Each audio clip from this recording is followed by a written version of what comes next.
Friends, welcome back to my channel. ഇന്ന് നമ്മൾ discuss ചെയ്യാൻ പോകുന്നത് അനീമിയ അഥവാ വിളർച്ച എന്ന് പറയുന്ന ഡിസീസിനെ പറ്റിയാണ്. എല്ലാവർക്കും തന്നെ വിളർച്ച എന്താണെന്നറിയാം. അപ്പോൾ അതിനെപ്പറ്റി ഡീറ്റെയിൽ ആയിട്ട് പറയുന്ന വീഡിയോ ആണിത്. First point, anaemia is the most common red cell disorder. It occurs when the concentration of Hb falls below the normal. Anemia can develop due to blood loss, normal red cell production reduced, and red cells are destroyed prematurely. അപ്പോൾ ഒന്നാമതായിട്ട് പറയുന്ന point, ഒരു red cell ഡിസോർഡറാണ് anaemia അല്ലേ. അതായത് RBC അഥവാ red blood cells, RBCക്ക് ഉണ്ടാകുന്ന ഡിസോർഡറാണ് anaemia. It occurs when the concentration of Hb falls below the normal. അതായത് ഹീമോഗ്ലോബിൻ എന്ന് പറഞ്ഞ വാല്യൂ നോർമലിനേക്കാൾ ഒരുപാട് കുറയുകയാണെങ്കിൽ അനീമിയ എന്ന് പറയുന്ന ഡിസോർഡറിന് കാരണമാകും. അതായത് ഹീമോഗ്ലോബിൻ എന്ന് പറഞ്ഞാൽ ബ്ലഡിന് കളർ കൊടുക്കുന്ന പിഗ്മെൻ്റാണ്. ഈ RBC റപ്ചർ ചെയ്യുമ്പോൾ അതിൽ നിന്ന് പ്രൊഡ്യൂസ് ചെയ്യുന്ന ഒരു പിഗ്മെൻ്റാണ് ഹീമോഗ്ലോബിൻ. ഇത് ബ്ലഡിന് കളർ കൊടുക്കുന്നത് കൂടാതെ നമ്മുടെ ടിഷ്യൂസിലൊക്കെ, നമ്മുടെ ശരീരത്തിലെ ടിഷ്യൂസിലൊക്കെ ഓക്സിജനെ കൊണ്ടെത്തിക്കുന്നതും പല ഫങ്ഷൻസിനും ഹീമോഗ്ലോബിനുണ്ട്. അപ്പോൾ ആ ഹീമോഗ്ലോബിൻ ഉണ്ടാകുന്ന ഏറ്റക്കുറച്ചിലുകൾ മൂലമാണ് അനീമിയയ്ക്ക് കാരണമാകുന്നത്. അടുത്ത point, anaemia can develop due to blood loss, normal red cell production reduced and red cells are destroyed prematurely. Anaemia ഏതൊക്കെ രീതിയിൽ വരാവുന്നതാണ്? ഒന്നാമതായിട്ട് ബ്ലഡ് ലോസ്. ഏതെങ്കിലും തരത്തിൽ നമ്മുടെ ശരീരത്തിൽ നിന്ന് രക്തം നഷ്ടമാവുകയാണെങ്കിൽ, ഒന്നുകിൽ ഒരു ആക്സിഡൻറ്റ് മൂലമാകാം, അല്ലെന്നുണ്ടെങ്കിൽ ബ്ലീഡിങ് ഡിസോർഡർ മൂലമാകാം. അങ്ങനെ പല രീതിയിൽ രക്തം നഷ്ടമാകുന്ന ഇത് വരുന്നുണ്ട്. അപ്പോൾ ആ രീതിയിലെല്ലാം അനീമിയ വരും. അതുപോലെ തന്നെ normal red cell production reduced. നമുക്കറിയാം, നമ്മുടെ ശരീരത്തിൽ ബോൺ മാരോ എന്ന് പറയുന്ന ഓർഗനാണ് red blood cells, white blood cells, platelet പോലുള്ള സെല്ലുകളെ പ്രൊഡ്യൂസ് ചെയ്യുന്നത്. അപ്പം ഈ ഒരു സെല്ലുകളുടെ പ്രൊഡക്ഷൻ എന്തെങ്കിലും കുറവ് സംഭവിക്കുകയാണെങ്കിൽ അനീമിയയ്ക്ക് കാരണമാകാം. Okay, red cell production reduce ആകുവാണെങ്കിൽ അനീമിയ ഉണ്ടാകാം. മൂന്നാമതായിട്ട് പറയുന്നത്, red cells are destroyed prematurely എന്ന് പറഞ്ഞാൽ മെച്വർ ആകുന്നതിന് മുമ്പ് RBCക്ക് ഉണ്ടാകുന്ന ഡിസ്ട്രക്ഷൻ, അഥവാ RBCക്ക് നാശമുണ്ടാകും മെച്വർ ആകുന്നതിന് മുമ്പ്. അതായത് RBC എന്ന് പറയുമ്പോൾ മെച്വർ ആകുമ്പം നോൺ ന്യൂക്ലിയേറ്റഡ് ആയിരിക്കും, ന്യൂക്ലിയസ് കാണില്ല. അപ്പോൾ അതിന് മുന്നേ തന്നെ ഈ RBC നശിക്കുകയാണെങ്കിൽ അനീമിയയ്ക്ക് കാരണമാകും. അതായത് നമ്മുടെ ശരീരത്തിൽ വേണ്ടത്ര അളവിൽ ഈ RBC അല്ലെങ്കിൽ ഹീമോഗ്ലോബിൻ കണ്ടൻറ്റോ ഇല്ലാതെ വരുമ്പോൾ അനീമിയ ഉണ്ടാകും. അപ്പോൾ ഒരു പിക്ചർ തന്നിട്ടുണ്ട്. ഇതിനകത്ത് നോർമലായിട്ടുള്ള ഒരു ബ്ലഡും അനീമിക്കായിട്ടുള്ള ഒരു ബ്ലഡും തമ്മിലുള്ള ഡിഫറൻസ് ആണ്. അപ്പോൾ ഫസ്റ്റ് പിക്ചറിനകത്ത് നമുക്ക് സെല്ലുകളൊക്കെ ഒരുപാട് കാണാൻ പറ്റുന്നുണ്ട് അല്ലേ. രണ്ടാമത്തെ പിക്ചറിനകത്തോ അനീമിയാണ്. അപ്പോൾ അതുകൊണ്ട് സെല്ലുകളുടെ അളവ് കുറവായിരിക്കും. അപ്പോൾ HB കുറവായിരിക്കും. അതുപോലെ തന്നെ RBCയുടെ കണ്ടൻറ്റും കുറവായിരിക്കും. അതുപോലെ നമ്മൾ നോർമലായിട്ടുള്ള ബ്ലഡിന് കളർ കാണും, അനീമിക്കായിട്ടുള്ള ബ്ലഡിന് കളർ കുറവായിരിക്കും. നോർമൽ റെഡ് കളറാണെങ്കിൽ അതിന് കളർ കുറയാൻ ചാൻസ് ഉണ്ട്. അപ്പോൾ അത് വെച്ച് കളർ വെച്ചും സെല്ലുകളുടെ സൈസ് വെച്ചും എല്ലാം നമ്മൾ ഡീറ്റെയിൽ ആയിട്ട് ഇനിയും പറയുന്നുണ്ട്.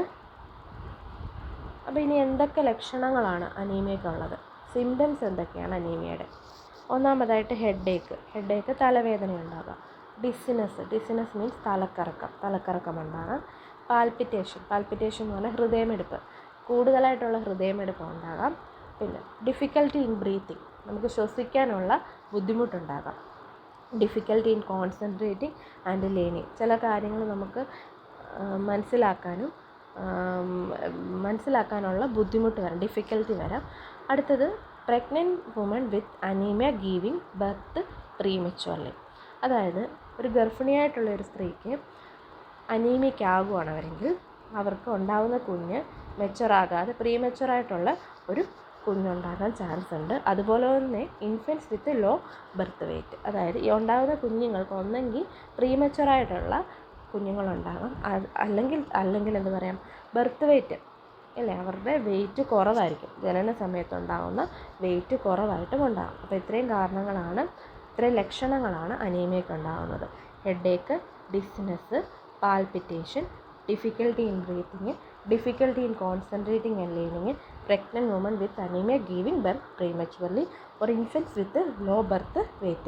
അപ്പം ലാസ്റ്റ് പറഞ്ഞേക്കുന്നത് പ്രഗ്നൻറ്റ് വുമണിന് എങ്ങനെ അനീമിയ വന്നു കഴിഞ്ഞാൽ എന്തോ ഉണ്ടാകുമെന്നാണ് പറഞ്ഞിരിക്കുന്നത്. ബാക്കിയെല്ലാ ലക്ഷണങ്ങളിൽ പെടും. അപ്പോൾ ഇതിനകത്ത് ഒരു അനീമിക്കായിട്ടുള്ള സിംറ്റംസ് എല്ലാം കാണിക്കുന്നുണ്ട്. ഫാറ്റിഗ് ഉണ്ടാകാം, ക്ഷീണം ഉണ്ടാകാം, ഹെഡേക്ക്, യെല്ലോയിഷ് സ്കിന്ന്. അതായത് യെല്ലോയിഷ് സ്കിൻ ഉണ്ടാകുന്നത് ആർ ബി സിക്ക് കൂടുതലായിട്ട് ചില ടൈപ്പ് അനീമിയയിൽ ആർ ബി സിക്ക് ഡിസ്ട്രക്ഷൻ സംഭവിക്കും. അപ്പോൾ ആർ ബി സിക്ക് ഡിസ്ട്രക്ഷൻ സംഭവിക്കും ബിലിറൂബിൻ എന്ന് പറഞ്ഞ പിഗ്മെൻറ്റിൻ്റെ ബിലിറൂബിൻ മെറ്റബോളിസം സ്റ്റാർട്ട് ചെയ്യുന്ന ആർ ബി സിയിൽ നിന്നാണ്. അപ്പോൾ അങ്ങനെ ബിലിറൂബിൻ്റെ അളവ് ശരീരത്തിൽ കൂടും. അങ്ങനെ സ്കിന്നൊക്കെ യെല്ലോ കളറാകാൻ ചാൻസ് ഉണ്ട്. ഇറഗുലറായിട്ടുള്ള ഹാർട്ട് ബീറ്റ്, ചെസ്റ്റ് പെയിൻ അല്ലെങ്കിൽ ആൻജൈന എന്ന് പറയും. നമ്മൾ ചെസ്റ്റ് പെയിനിന് നമ്മൾ പറയുന്നതാണ് ആൻജൈന. പിന്നെ കോൾഡ് ഹാൻഡ്സ് ആകാം, ഡിസിനെസ്, തലക്കറക്കം, ലെഗ് ക്രാംസ്, പിന്നെ അതുപോലെ തന്നെ ഇൻസോമിനി, അങ്ങനെ പലതരത്തിലുള്ള ലക്ഷണങ്ങൾ അനീമിയയ്ക്ക് കാരണമാകും. Next classification. അപ്പോൾ അനീമിയ നമ്മൾ മെയിനായിട്ട് 3 തരത്തിലാണ് ക്ലാസിഫൈ ചെയ്യുന്നത്. Anaemia can be classified into macrocytic anemia, normocytic anemia, microcytic anemia.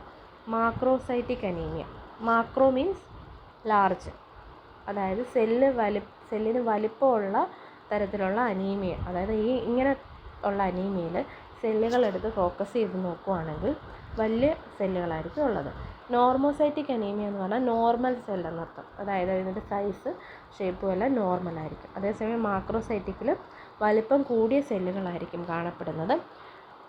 ഏറ്റവും ലാസ്റ്റ് പറയുന്നത് മൈക്രോസൈറ്റിക് അനീമിയ. മൈക്രോസൈറ്റിക് അനീമിയ എന്ന് പറഞ്ഞു കഴിഞ്ഞാൽ സെല്ലുകൾ ചെറുതായിരിക്കും, സ്മോൾ സെല്ലായിരിക്കും. അപ്പോൾ അനീമിയ 3 തരത്തിൽ ക്ലാസിഫൈ ചെയ്യാം: macrocytic anaemia, normocytic anaemia, microcytic anaemia.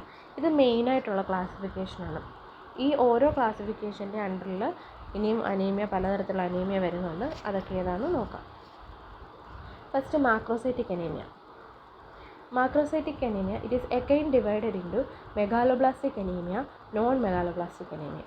Macrocytic anemia വീണ്ടും രണ്ടായിട്ട് ഡിവൈഡ് ചെയ്യാം: മെഗാലോബ്ലാസ്റ്റിക് അനീമിയ എന്നും നോൺ മെഗാലോബ്ലാസ്റ്റിക് അനീമിയ എന്നും.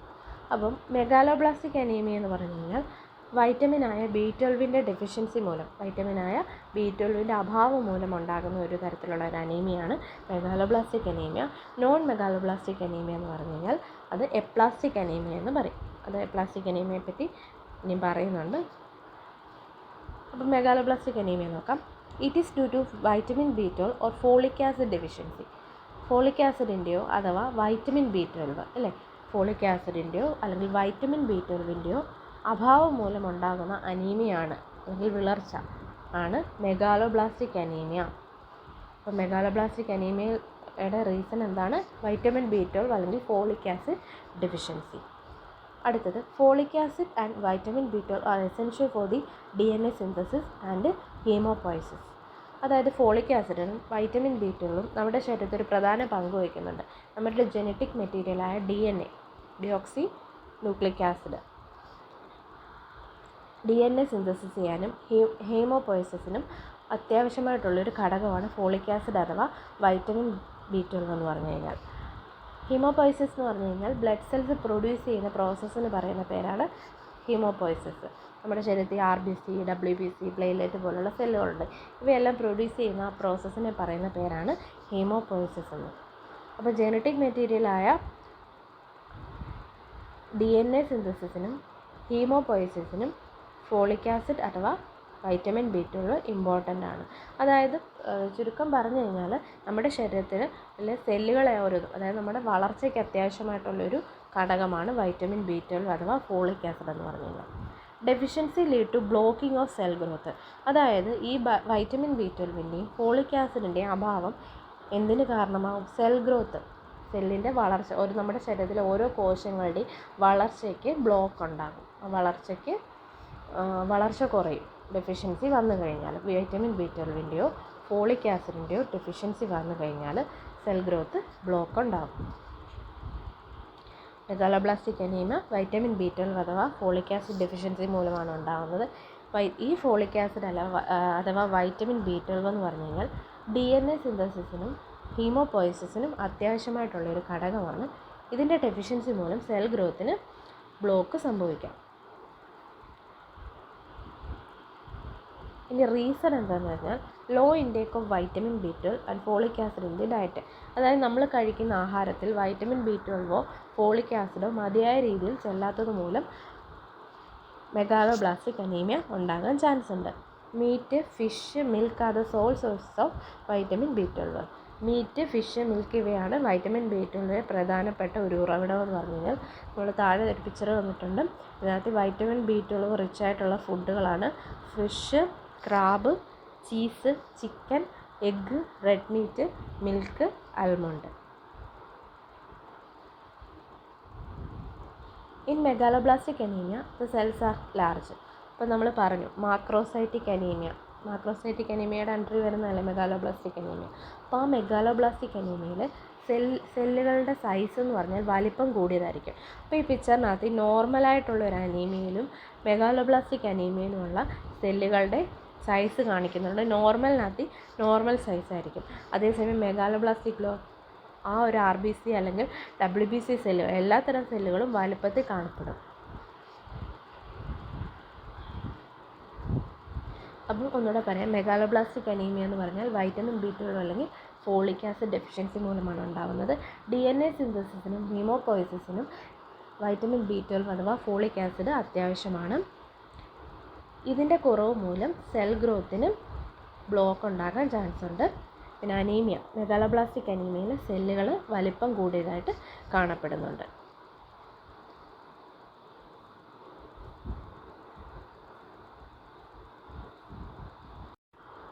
ഇനി നെക്സ്റ്റ് നോൺ മെഗാലോബ്ലാസ്റ്റിക് അനീമിയ, അതിനെ പറയുന്നത് എപ്ലാസ്റ്റിക് അനീമിയ എന്നാണ്. It is developed as a result of bone marrow damage. As a result, the number of RBC, WBC and platelets are reduced. അതായത് aplastic anaemia bone മാരോയ്ക്ക് ഉണ്ടാകുന്ന damage മൂലമാണ് aplastic anaemia ഉണ്ടാകുന്നത്. Bone marrow എന്ന് വെച്ച് കഴിഞ്ഞാൽ സെല്ലുകൾ produce ചെയ്യുന്ന ഒരു ഓർഗനാണ്. നമ്മുടെ RBC ആയിക്കോട്ടെ, WBC ആയിക്കോട്ടെ, പ്ലേറ്റ്ലെറ്റ് ഇവയെല്ലാം പ്രൊഡ്യൂസ് ചെയ്യുന്നത് ബോൺ മാരോയിലാണ്. അപ്പോൾ ബോൺ മാരോയ്ക്ക് എന്തെങ്കിലും ഡാമേജ് സംഭവിച്ചു കഴിഞ്ഞാൽ ഈ RBC, WBC, പ്ലേറ്റ്ലെറ്റ് പോലുള്ള സെല്ലുകൾ റെഡ്യൂസ് ആകും. As a result, the number of RBC, WBC and platelet are reduced. Bone മാരോയ്ക്ക് ഡാമേജ് സംഭവിക്കുന്ന മൂലം സെല്ലുകളെല്ലാം തന്നെ നമ്പർ കുറയാൻ ചാൻസ് ഉണ്ട്. ഇതിനെയാണ് എപ്ലാസ്റ്റിക് അനീമിയ അല്ലെങ്കിൽ നോൺ മെഗാലോബ്ലാസ്റ്റിക് അനീമിയ എന്ന് പറഞ്ഞാൽ. ഇതെല്ലാം മാക്രോസൈറ്റിക് അനീമിയയുടെ അണ്ടറിൽ വരുന്ന അനീമിയകളാണ്. ഇപ്പോൾ നോർമലായിട്ടുള്ള ഒരു ബ്ലഡ് ഫിലിമും എപ്ലാസ്റ്റിക് അനീമിയയിൽ ഉണ്ടാകുന്ന ഒരു ബ്ലഡ് ഫിലിം കാണിച്ചിട്ടുണ്ട്. നോർമലായിട്ടുള്ളതിന് സെല്ലുകളെല്ലാം തന്നെ കൂടുതലായിട്ട് കാണുന്നുണ്ട്. എപ്ലാസ്റ്റിക് അനീമിയയിലെ സെല്ലുകളെല്ലാം തന്നെ ഇതിനകത്ത് RBC കാണാൻ പറ്റുന്നുണ്ട്, WBC കാണാൻ പറ്റുന്നുണ്ട്, പ്ലേറ്റ്ലെറ്റ് കാണാൻ പറ്റുന്നുണ്ട്. RBC, WBC, പ്ലേറ്റ്ലെറ്റ് ഇത്രയും സെല്ലുകളാണ് ഇതിനകത്ത് കാണാൻ പറ്റുന്നത്. Fewer red cells, white cells and platelets. അതായത് എപ്ലാസ്റ്റിക് അനീമിയയിൽ RBC, WBC, പ്ലേറ്റ്ലെറ്റ് എല്ലാം തന്നെ നമ്പർ കുറവായിരിക്കും. അപ്പോൾ നോർമലിനെക്കാട്ടിലും സെല്ലുകളുടെ എണ്ണം കുറവായിട്ട് രണ്ടാമത്തെ പിക്കിനകത്ത് കാണിക്കുന്നുണ്ട്.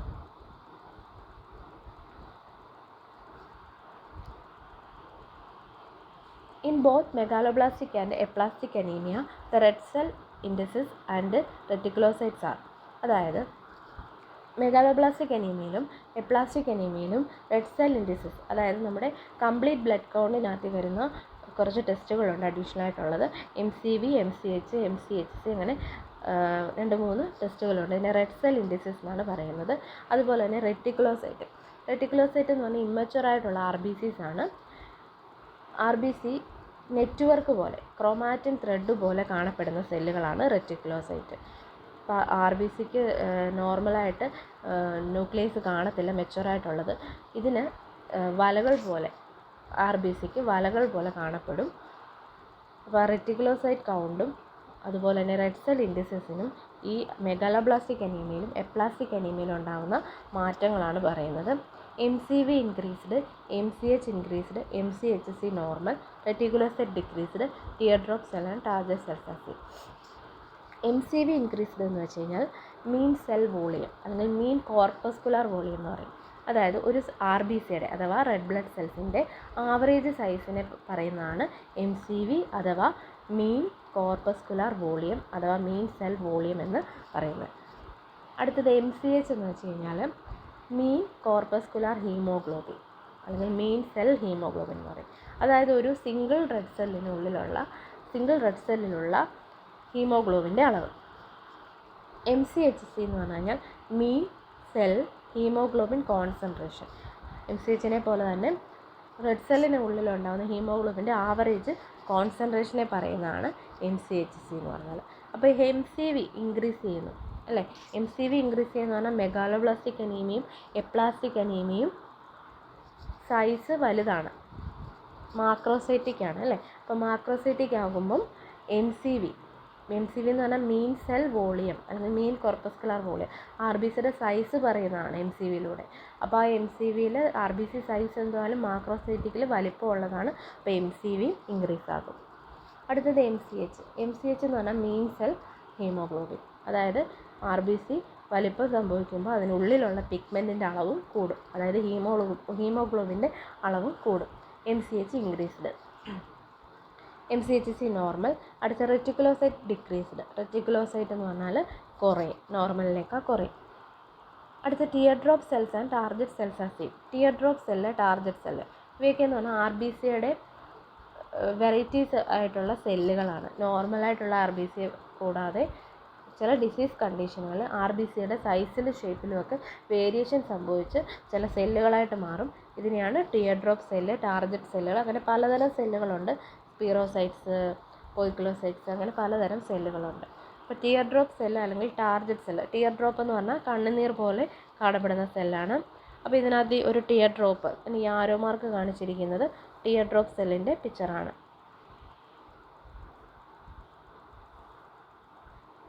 ഇത് ടിയർ ഡ്രോപ്പാണ്, അതായത് കണ്ണുനീർ പോലാണ്. നോർമലായിട്ടുള്ള RBC ഇതാണ്. ടിയർ ഡ്രോപ്പ് എന്ന് പറഞ്ഞാൽ കണ്ണുനീർ പോലെ കാണപ്പെടുന്നതാണ്, കണ്ണുനീർ തുള്ളി പോലെ കാണപ്പെടുന്നതാണ്. അടുത്ത ടാർഗറ്റ് സെല്ല്. ടാർഗറ്റ് സെല്ല് എന്ന് പറഞ്ഞാൽ RBCക്ക് ബൈക്കോൺകേവ് ഡിസ്ക് ഷേപ്പ് ആയിരിക്കും.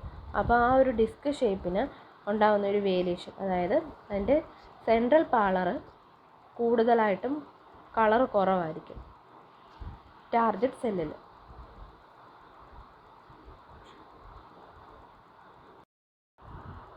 Next normocytic anaemia. അതായത് നോർമലായിട്ടുള്ള സെല്ലുകൾ കാണുന്ന, നോർമൽ ഷേപ്പിലും സൈസിലുമുള്ള സെല്ലുകളാണ് നോർമോസൈറ്റിക് അനീമിയയിൽ കാണപ്പെടുന്നത്. അപ്പോൾ അതിനകത്ത് പെടുന്ന ഒന്നാമത്തെ അനീമിയാണ് haemolytic anaemia. Haemolytic anaemia it is a disorder in which RBC break down occur. അതായത് ഹീമോലൈറ്റിക് അനീമിയയിൽ RBCക്ക് ബ്രേക്ക് ഡൗൺ സംഭവിക്കും. അതായത് RBC റെഡ് ബ്ലഡ് സെൽസ് റപ്ചറായി, അതായത് പൊട്ടി അതിൽ നിന്നുണ്ടാകുന്ന ഒരു അനീമിയാണ് ഹീമോലൈറ്റിക് അനീമിയ. RBCക്ക് റപ്ചർ സംഭവിക്കുമ്പം ലൈസിസ് സംഭവിക്കും. ലൈസിസ് സംഭവിക്കുന്നത് വഴി സെല്ലുകളുടെ അളവ് കുറയുകയും അതുവഴി അനീമിയയിലോട്ട് കാരണമാവുകയും ചെയ്യും. As a result jaundice occur and colour of urine take dark yellow colour. ഇതിൻ്റെ ഫലമായിട്ട് ജോണ്ടിസ് ഉണ്ടാകും, അഥവാ മഞ്ഞപ്പിത്തം. അതായത് RBC എന്ന് പറഞ്ഞ സെല്ലിൽ നിന്നാണ് ബിലിറൂബിൻ ഉണ്ടാകുന്നത്. അതായത് RBC പൊട്ടുമ്പോൾ അതിൽ നിന്ന് പ്രൊഡ്യൂസ് ചെയ്യുന്ന ഒരു തരത്തിലുള്ളൊരു പിഗ്മെൻ്റാണ് ബിലിറൂബിൻ. അപ്പോൾ അങ്ങനെ കൂടുതലായിട്ട് RBCക്ക് ലൈസിസ് സംഭവിക്കുമ്പോൾ കൂടുതലായിട്ട് ബിലിറൂബിൻ, നോർമലായിട്ട് നമ്മുടെ ശരീരത്തിൽ ബിലിറൂബിൻ ഉണ്ടാകും, അത് നോർമൽ ലെവലിൽ തന്നെ ഉണ്ടാകും. പക്ഷേ ഈ ഒരു അനീമിക്കായിട്ട്, അതായത് ഹീമോലൈറ്റിക്കായിട്ടുള്ള അനീമിയയിൽ കൂടുതലായിട്ട് RBC ഇങ്ങനെ റപ്ചർ ചെയ്തുകൊണ്ടേയിരിക്കും. ആ ടൈമിൽ കൂടുതലായിട്ട് ബിലിറൂബിൻ നമ്മുടെ ശരീരത്തിൽ ബിൽഡപ്പ് ചെയ്യും. അതിൻ്റെ ഫലമായിട്ട് ജോണ്ടിസ് എന്ന് പറഞ്ഞ ഡിസീസ് അഥവാ മഞ്ഞപ്പിത്തം ഉണ്ടാകും. ഈ കേസിൽ യൂറിൻ്റെ കളറെല്ലാം ഡാർക്ക് യെല്ലോ കളറാണ്. നമുക്കറിയാം ജോണ്ടിസിൽ നമ്മുടെ സ്കിന്നെല്ലാം യെല്ലോയിഷ് ആകും. ആ ടൈമിൽ കൂടുതലായിട്ടും ബിലിറൂബിൻ്റെ കണ്ടൻറ്റ് യൂറിനിൽ കൂടെ എക്സ്ക്രീറ്റ് ചെയ്ത് പോകുന്നു. അതുകൊണ്ട് യൂറിൻ്റെ കളറും ഡാർക്ക് യെല്ലോ കളറിലാകും. അപ്പോൾ ഇനി ലാബ് ഫൈൻഡിങ്സ് ആണ് ഹീമോലൈറ്റിക് അനീമിയയുടെ പറയുന്നത്. റെറ്റിക്കുലോസൈറ്റ് ഇൻക്രീസ് ചെയ്യുന്നു. Blood film shows target cells. Target cells ഞാൻ കാണിച്ചായിരുന്നു പിക്ചറിൽ. അപ്പം ബ്ലഡ് ഫിലിം, അതായത് നമ്മുടെ DC സ്ലൈഡ് എടുക്കുകയാണെങ്കിൽ അതിനകത്ത് ടാർഗറ്റ് സെൽസ് കാണപ്പെടും. മലേറിയൽ ഇൻഫെക്ഷനൊക്കെ, മലേറിയ എന്ന് പറഞ്ഞു കഴിഞ്ഞാൽ ഒരു കൊതുക് പരത്തുന്ന ഒരു അസുഖമാണ്. ഇതിൽ പ്ലാസ്മോഡിയം എന്ന സ്പീഷീസാണ് മലേറിയ ഉണ്ടാക്കുന്നത്. പ്ലാസ്മോഡിയത്തിന് തന്നെ പ്ലാസ്മോഡിയം ഫാൽസിപ്പാനം, വൈവാക്സ്, ഒവെയിന്, പ്ലാസ്മോഡിയം മലേറിയ, അങ്ങനെ പലതരം സ്പീഷീസ് പ്ലാസ്മോഡിയത്തിനുണ്ട്. ആ ഒരു സ്പീഷീസാണ് മലേറിയ കോസ് ചെയ്യുന്നത്. ഇതിൻ്റെ ഫലമായിട്ട് RBCക്കകത്ത് ഈ മലേറിയൽ പാരസൈറ്റ് ഡെവലപ്പ് ചെയ്യുകയും എന്നിട്ട് RBCയെ റപ്ചർ ചെയ്യിപ്പിക്കുകയും ചെയ്യുന്നു. RBCക്ക് റപ്ചർ ഉണ്ടാകുമ്പം ലൈസിസ്, അതായത് ഹീമോലൈറ്റിക് അനീമിയ ഉണ്ടാകും. Next spleen are enlarged. സ്പ്ലീനാണ് എൻലാർജഡ് എന്ന് പറയുന്നത്. സ്പ്ലീനോ മെഗാലി എന്ന് പറയും. മെഗാലി മീൻസ് ഇൻഫ്ലമേഷൻ, അല്ലെങ്കിൽ വലിപ്പം കൂടുന്നതെന്നർത്ഥം. സ്പ്ലീൻ എന്ന് പറഞ്ഞു കഴിഞ്ഞാൽ നമ്മുടെ ശരീരത്തിൽ കിഡ്നി പോലെ തന്നെ ബ്ലഡിനെ ശരിക്കും ഒന്ന് ഫിൽറ്റർ ചെയ്യാൻ, പ്യൂരിഫൈ ചെയ്യാൻ വേണ്ടിയിട്ട് ഉള്ള ഒരു ഇതാണ്. നമ്മുടെ ശരീരത്തിലുള്ള എന്തെങ്കിലും ബാക്ടീരിയ കയറുവാണെങ്കിലും അതുപോലെ തന്നെ നമ്മുടെ പഴയ റെഡ് ബ്ലഡ് സെൽസ് അല്ലേ, നമുക്ക് 120 ഡേയ്സാണ് RBCയുടെ life span.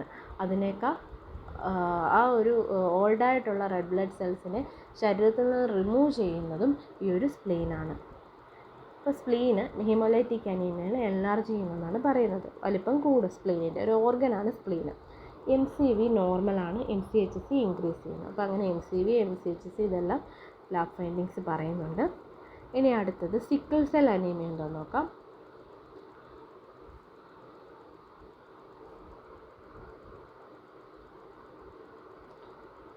Sickle cell anemia, it is a disorder in which RBC becomes sickle shaped or breakdown, lead to anemia. അതായത് സിക്കിൾ സെൽ അനീമിയയിൽ RBC നമുക്കറിയാം, നോർമലായിട്ടുള്ള RBCയുടെ ഷേപ്പ് ബൈക്കോൺകേവ് ഡിസ്ക് ഷേപ്പ് അല്ല ഡംബൽ ഷേപ്പ് ആയിരിക്കും. അപ്പോൾ ആ RBCയുടെ ഷേപ്പ് ഒരു സിക്കിൾ പോലെയാകും. സിക്കിൾ മീൻസ് അരിവാളിൻ്റെ ഷേപ്പാകുന്ന അനീമിയാണ് സിക്കിൾ സെൽ അനീമിയ. അതുപോലെ തന്നെ ഈ ഒരു സിക്കിൾ സെൽ അനീമിയയിൽ RBCക്ക് റപ്ചറും ഉണ്ടാകാൻ ചാൻസ് ഉണ്ട്. അതായത് RBC പൊട്ടാനും ചാൻസ് ഉണ്ട്, ലീഡ് ടു അനീമിയ. ഇത് വഴിയാണ് സിക്കിൾ സെൽ അനീമിയ എന്ന് പറഞ്ഞ ഡിസീസിലോട്ട് വരുന്നത്. Normally the flexible round red blood cells move easily through blood vessel. അതായത് നോർമലി നമ്മുടെ രക്തക്കുഴലുകളിൽ കൂടി RBC ഫ്ലെക്സിബിളായിട്ട് മൂവ് ചെയ്യും അല്ലേ. ബ്ലഡ് സർക്കുലേറ്റ് ചെയ്യുന്നതോടൊപ്പം തന്നെ നമുക്കറിയാം ബ്ലഡിനകത്ത് ഫ്ലൂയിഡ് പാർട്ടുണ്ട്, സെല്ലുകളുണ്ട്. അപ്പോൾ ഈ ഫ്ലൂയിഡ് പാർട്ട് ഉള്ളതുകൊണ്ടാണ് ബ്ലഡ് വെസൽസിൽ കൂടെ സർക്കുലേറ്റ് ചെയ്യുന്നത്. അപ്പോൾ റെഡ് ബ്ലഡ് സെൽസ് ഫ്ലെക്സിബിളാണ്, റൗണ്ടാണ്. അതുകൊണ്ട് തന്നെ ബ്ലഡ് വെസൽസിൽ കൂടെ, രക്തക്കുഴലുകളിൽ കൂടെ ഈസി ആയിട്ട് അത് മൂവ് ചെയ്ത് പോകും. In sickle cell anaemia the red blood cells are shaped like sickles or crescent moons. അതായത് സിക്കിൾ സെൽ അനീമിയയിൽ RBC എന്ന് പറഞ്ഞാൽ സിക്കിൾ ഷേപ്പിലാകും. അതുപോലെ അല്ലെങ്കിൽ ക്രീസൻറ്റ് മൂൺ, അതായത് അർക്കചന്ദ്രൻ, ക്രീസൻറ്റ് moon ഷേപ്പിലാകും. These rigid sticky cells get stuck in small blood vessels which can slow or block blood flow and oxygen to parts of the body. അതായത് ഈ ഒരു സിക്കിൾ ഷേപ്പ് ഉള്ളതുകൊണ്ട് ഈ സിക്കിൾഡ് RBC ബ്ലഡ് വെസൽസിൻ്റെ ഭിത്തികളിൽ ചെന്ന് പറ്റിപ്പിടിച്ചിരിക്കുമെന്നാണ് പറയുന്നത്, അല്ലെങ്കിൽ stuck ആകുമെന്നാണ് പറയുന്നത്. അതിന് മൂവ്മെൻറ്റ് സംഭവിക്കുന്നില്ല. അതിൻ്റെ ഫലമായിട്ട് which can slow or block the blood flow and oxygen two parts of the body. ഇതിൻ്റെ ഫലമായിട്ട് ബ്ലഡ് ഫ്ലോയ്ക്ക് തടസ്സം ഉണ്ടാകുകയും, ബ്ലഡ് ഫ്ലോയ്ക്ക് തടസ്സം ഉണ്ടാകുമ്പോൾ നമ്മുടെ ശരീരത്തിൽ ഓക്സിജനെ ബ്ലഡ് വഴിയാണ് എത്തിക്കുന്നത് അല്ലേ. ഇപ്പം ബ്രെയിനിലോട്ടാണെങ്കിലും നമ്മുടെ ഓരോ ഓർഗനുകളിലോട്ടാണെങ്കിലും ഓക്സിജനെ ബ്ലഡ് വഴിയാണ് എത്തിക്കുന്നത്. അപ്പോൾ ഈ ബ്ലഡ് ഫ്ലോയ്ക്ക് തടസ്സം ഉണ്ടാകുമ്പോൾ ഓക്സിജനെ ശരീരത്ത് എത്താതെ വരുന്നു. കാരണമെന്ന് വെച്ച് കഴിഞ്ഞാൽ നോർമലായിട്ടുള്ള RBC റൗണ്ട് ഷേപ്പാണ്. അതേസമയം സിക്കിൾ സെൽ അനീമിയയിൽ RBCക്ക് സിക്കിൾ ഷേപ്പാകും. സിക്കിൾ ഷേപ്പ് ആകുമ്പം ഈസി ആയിട്ട് മൂവ് ചെയ്യാൻ പറ്റാതെ വരും. ആ കേസിൽ ബ്ലഡ് ഫ്ലോയ്ക്ക് ബ്ലോക്ക് ഉണ്ടാകുകയും ഓക്സിജൻ്റെ ഓരോ പാർട്ടിലോട്ടുള്ള ഓക്സിജൻ്റെ ട്രാൻസ്പോർട്ട് കുറയുകയും ചെയ്യും. സിക്കിൾ ഷേപ്പ് RBC ആണ് ഈ പിക്ചറിനകത്ത് കാണിക്കുന്നത്.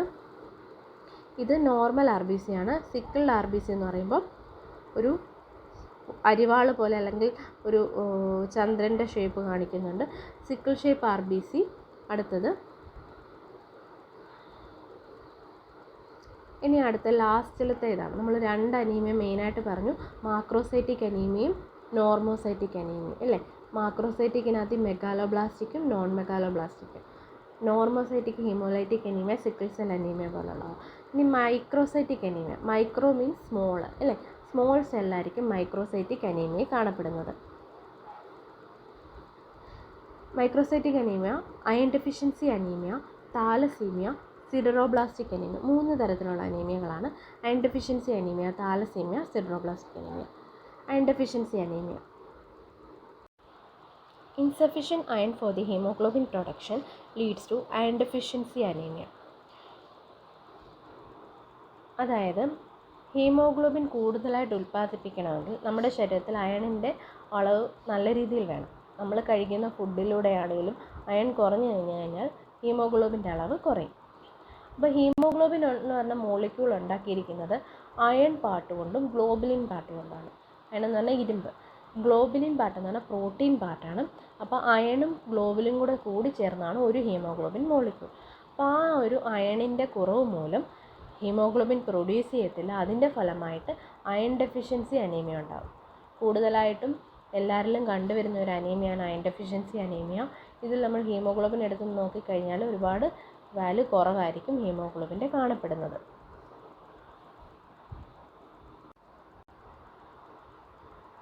Causes intake of iron is louvred. അതായത് അയണിൻ്റെ നമ്മൾ കഴിക്കുന്ന ഫുഡിലൂടെയാണെങ്കിലും അയൺ കൂടുതലായിട്ട് നമ്മുടെ ശരീരത്തിൽ ചെല്ലാത്തത് മൂലം ഈ ഒരു അയൺ ഡെഫിഷ്യൻസി അനീമിയ ഉണ്ടാകാം. Increased loss of iron due to blood loss. അതായത് ബ്ലഡ് ലോസ് മൂലം എന്തെങ്കിലും തരത്തിൽ നമ്മുടെ ശരീരത്തിൽ കൂടുതലായിട്ട് രക്തം നഷ്ടമാവുകയാണെങ്കിൽ അതുവഴി അയണിൻ്റെ അളവ് ഒരുപാട് കുറയും. Increased demand of iron occurs in pregnancy. ഒരു പ്രഗ്നൻ്റായുള്ള ഒരാൾക്ക് അയണിൻ്റെ ആവശ്യം ഒരുപാട് ശരീരത്തിൽ വേണ്ട ഒരു സ്റ്റേജാണ് പ്രഗ്നൻസി പീരീഡ് എന്ന് പറഞ്ഞു കഴിഞ്ഞാൽ.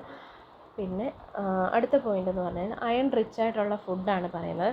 Broccoli, citrus food, nuts, leafy green vegetable, egg, cereals, red meat, dried fruits, fish, legumes. ഇത്രയും കാര്യങ്ങളിൽ അയൺ റിച്ച് ഫുഡാണ്. In iron deficiency anemia, MCV, MCH, MCHC reduced. Cells are small in blood film. Iron deficiency anemia MCH, MCV, MCHC reduce ചെയ്യുന്നു. അതായത് iron deficiency അനീമിയയിൽ നമുക്കറിയാം microcytic അനീമിയാണ് iron deficiency അല്ലേ. Microcytic എന്ന് പറഞ്ഞാൽ സെല്ലുകൾ വലിപ്പം കുറവായിരിക്കും. അപ്പം എം സി വി എന്ന് പറഞ്ഞു കഴിഞ്ഞാൽ മീൻ സെൽ വോളിയം, അതായത് ഒരു RBCയുടെ ആവറേജ് സൈസിനെയാണ് MCV എന്ന് പറയുന്നത്. അപ്പം സൈസ് കുറയും, MCV റെഡ്യൂസ് ചെയ്യും. MCV കുറയുമ്പോൾ ഓട്ടോമാറ്റിക്കലി MCHും MCHCയും റെഡ്യൂസ് ചെയ്യാനുള്ള ചാൻസ് ഉണ്ട്. Cells are small in blood film. നമ്മളൊരു ബ്ലഡ് ഫിലിം അല്ല DC സ്ലൈഡ് എടുത്ത് നോക്കുമ്പോൾ സെൽസ് എല്ലാം വലിപ്പം കുറവായിരിക്കും ഈ ഒരു അയൺ ഡെഫിഷ്യൻസി അനീമിയയിൽ കാണുന്നത്. Microcytic hypochromic anaemia, normal blood smear. ഇപ്പോൾ നോർമലായിട്ടുള്ള ഒരാളുടെ, അതായത് HB വാല്യൂ നോർമലായിട്ടുള്ള ഒരാളുടെ RBC, അതായത് നമ്മൾ DC സ്ലൈഡ് ഫോക്കസ് ചെയ്യുമ്പോൾ RBC ഈ രീതിയിലിരിക്കും. അതേസമയം അയൺ ഡെഫിഷ്യൻസി അനീമിയയിൽ മൈക്രോസൈറ്റിക് ഹൈപ്പോക്രോമിക് അനീമിയ എന്ന് പറയും. Microcytic hypochromic micro means small cell, cytic എന്ന് പറഞ്ഞാൽ സെല്ലെന്നാണ്. അപ്പോൾ മൈക്രോസൈറ്റിക് എന്ന് പറഞ്ഞാൽ സെല്ല് വലിപ്പം കുറവായിരിക്കും. അതുപോലെ തന്നെ ഹൈപ്പോക്രോമിക് ആയിരിക്കും. Hypo means decreased, chromic means colour കുറയുന്നു. സെല്ലുകളുടെ സൈസ് കുറയുന്നതോടൊപ്പം തന്നെ സെല്ലുകളുടെ കളർ കുറയുന്നു. റെഡ് കളറാണ്, അപ്പോൾ അതിൻ്റെ കളർ വേരിയേഷൻ വരുന്നു, കളർ കുറയുന്നു. അതിനെയാണ് ഹൈപ്പോക്രോമിക് എന്ന് പറയുന്നത്. ഹൈപ്പോക്രോമിക് ഉണ്ട്, ഹൈപ്പർ ക്രോമിക് ഉണ്ട്. ഹൈപ്പർ മീൻസ് ഇൻക്രീസ് ചെയ്യുന്നു എന്നർത്ഥം.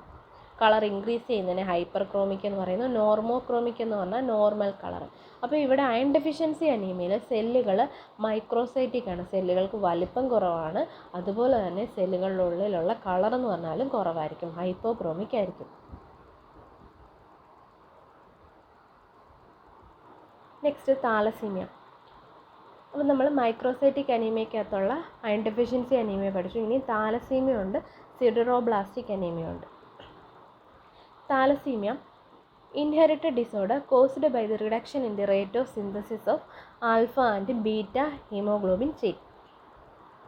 ഇൻഹെറിറ്റഡ് ഡിസോർഡറാണ്, അതായത് ഒരു പാരമ്പര്യമായിട്ട് കിട്ടുന്ന ഒരു ഡിസോർഡറാണ്. അതായത് പേരൻസിനുണ്ടെങ്കിൽ അത് കുഞ്ഞുങ്ങളിലേക്ക് സ്പ്രെഡ് ആകാനുള്ള ചാൻസ് ഉണ്ട്. അതായത് ഇൻഹെറിറ്റഡ് ഡിസോർഡറാണ്, പാരമ്പര്യമായിട്ട് കിട്ടുന്ന ഒരു അസുഖമാണ് താലസീമിയ എന്ന് പറഞ്ഞു കഴിഞ്ഞാൽ.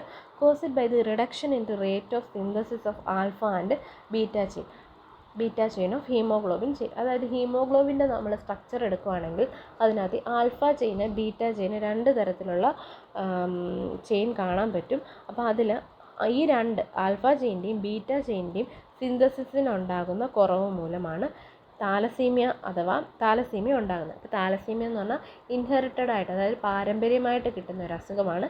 ഇതിൽ ഹീമോഗ്ലോബിൻ ചെയിനായ ആൽഫ ബീറ്റ ചെയിനുകളുടെ സിന്തസിസ് റെഡ്യൂസ് ചെയ്യുന്നു, കുറയുന്നു. Alpha thalassaemia defective synthesis of alpha chain. അതായത് താലസീമിയ തന്നെ നമ്മൾ രണ്ടായിട്ട് വീണ്ടും ഡിവൈഡ് ചെയ്യും, ആൽഫ താലസീമിയ എന്നും ബീറ്റ താലസീമിയ എന്നും. ഹീമോഗ്ലോബിനിലുള്ള ആൽഫ ചെയിൻ്റെ കുറവ് മൂലമാണെങ്കിൽ അത് ആൽഫ താലസീമിയയും, ബീറ്റ താലസീമിയ എന്ന് പറഞ്ഞാൽ ബീറ്റ ചെയിൻ്റെ കുറവ് മൂലമാണെങ്കിൽ അത് ബീറ്റ താലസീമിയ എന്നും പറയുന്നു. Haemoglobin value is decreased, cells are hypochromic. ഹീമോഗ്ലോബിൻ്റെ വാല്യൂ ഇതിൽ കുറയുന്നു, അതുപോലെ തന്നെ സെൽസ് ഹൈപ്പോക്രോമിക് ആയിരിക്കും. അതായത് ഹീമോഗ്ലോബിൻ ഉണ്ടാകുന്ന ഒരു അബ്നോർമാലിറ്റിയാണ്. അപ്പോൾ ഹീമോഗ്ലോബിൻ വാല്യൂ ഓൾറെഡി കുറയും. ഹീമോഗ്ലോബിൻ കുറയുമ്പോൾ എന്താണ്, കളറ് ഇല്ല എന്നർത്ഥം അല്ലേ, കളറ് കുറയുന്നു എന്നർത്ഥം. അപ്പോൾ എന്താകും, സെല്ലുകളുടെ കളറ് ഹൈപ്പോക്രോമിക് ആകും, സെല്ലുകളുടെ കളറ് കുറയും. അടുത്തത് സിഡറോബ്ലാസ്റ്റിക് അനീമിയ. അപ്പോൾ 3 തരത്തിലുള്ള അനീമിയകളാണ് microcytic anaemia, iron deficiency anaemia, microcytic അനീമിയക്കകത്ത് വരുന്ന iron deficiency anaemia, sideroblastic anaemia, thalassaemia. അങ്ങനെ 3 തരത്തിലുള്ള അനീമിയകളാണ് മൈക്രോസൈറ്റിക്കിൽ വരുന്നത്. ലാസ്റ്റ് പറയുന്ന sideroblastic anaemia. In this the hypochromic red cells are mixed with normochromic cells. This is called dimorphic blood picture. അതായത് sideroblastic anaemia നമ്മൾ വേറൊരു പേരൂടെ പറയും, ഡൈമോർഫിക് ബ്ലഡ് പിക്ചറാണ്. അതായത് നോർമൽ കളറിലുള്ള ആർ ബി സിയും കാണും, അതുപോലെ തന്നെ കളറ് കുറവുള്ള ആർ ബി സിയും മിക്സായിട്ട് കാണപ്പെടുന്ന ഒരു അനീമിയാണ് സിഡറോബ്ലാസ്റ്റിക് അനീമിയ എന്ന് പറഞ്ഞു കഴിഞ്ഞാൽ. അതായത് നോർമൽ കളറിലും ആർ ബി സിയുടെ കളറ് കുറവായിട്ടും ഈ ഒരു സിഡറോബ്ലാസ്റ്റിക് അനീമിയ കാണപ്പെടും. അങ്ങനെ മിക്സ്ഡായിട്ട് കാണപ്പെടുന്നത് കൊണ്ട് ഇതിന് ഡൈമോർഫിക് എന്ന് പറയും. Dye means 2, morphic means morphology എന്നർത്ഥം അല്ലേ. ഡൈമോർഫിക് ബ്ലഡ് പിക്ചർ ആയിരിക്കും സിഡറോബ്ലാസ്റ്റിക് അനീമിയയിൽ കണ്ടുവരുന്നത്. അപ്പം ഇത്രയും കാര്യങ്ങളാണ് അനീമിയയെ പറ്റിയുള്ളത്. നിങ്ങൾക്ക് ഈ ചാനൽ ഹെൽപ്ഫുൾ ആകുന്നുണ്ടെങ്കിൽ ലൈക്ക് ചെയ്യുക, സബ്സ്ക്രൈബ് ചെയ്യുക, സപ്പോർട്ട് ചെയ്യുക.